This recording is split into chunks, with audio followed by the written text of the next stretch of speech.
Hello friends, आज हम अपनी रामायण में शूर्पणखा के ब्याह में जने गए राम, लक्ष्मण, सीता और रावण के बारे में तो हर कोई जानता है, लेकिन एक रामायण का एक और अहम किरदार है जिसका नाम शूर्पणखा है।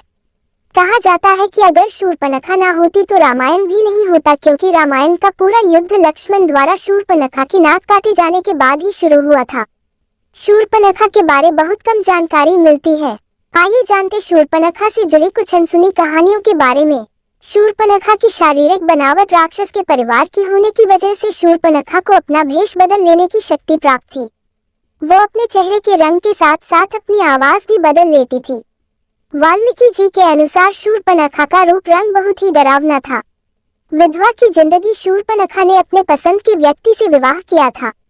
शूर्पणखा के पति का नाम विद्युच्चह्वा था और वो राजा कालकेय का सेनापति था। कालकेय के साथ हुए युद्ध में रावण ने विद्युच्चह्वा को मार डाला था। उसका भाई ही उसके दुर्भाग्य का कारण बना। पति की मौत के बाद शूर्पणखा ने अपनी पूरी जिंदगी लंका और दक्षिण भारत के जंगलों में बिताई। वो कुछ दिनों के लिए अपने रिश्तेदारों खर और दूषण के साथ भी रही। राम और रावण के बीच शत्रुता कराना। कहा जाता है कि शूर्पणखा राम के रूप पर मोहित हो गई थी, लेकिन एक पत्नीव्रता होने की वजह से राम ने उसे लक्ष्मण के पास भेज दिया। लक्ष्मण भी एक पत्नीव्रता थे, इसलिए उन्होंने भी शूर्पणखा को अपनाने से इनकार कर दिया। गुस्से में आकर शूर्पणखा ने सीता पर हमला करने की कोशिश की, जिसके बाद लक्ष्मण ने उसकी नाक और कान काट दिए। हालांकि एक कहानी ये भी है कि पति के मारे जाने के बाद वो अपने भाई रावण से बदला लेना चाहती थी, लेकिन उसे रावण की शक्तियों का एहसास था। जब उसने राम के पराक्रम के बारे में सुना तो रावण से बदला लेने की उसकी इच्छा फिर से जाग उठी।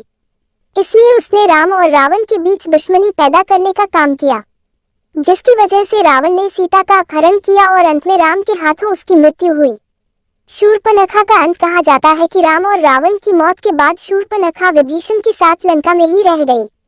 कुछ सालों के बाद शूर्पणखा और उसकी सौतेली बहन कुंभिनी समुद्र के किनारे मृत अवस्था में पाई गई थी।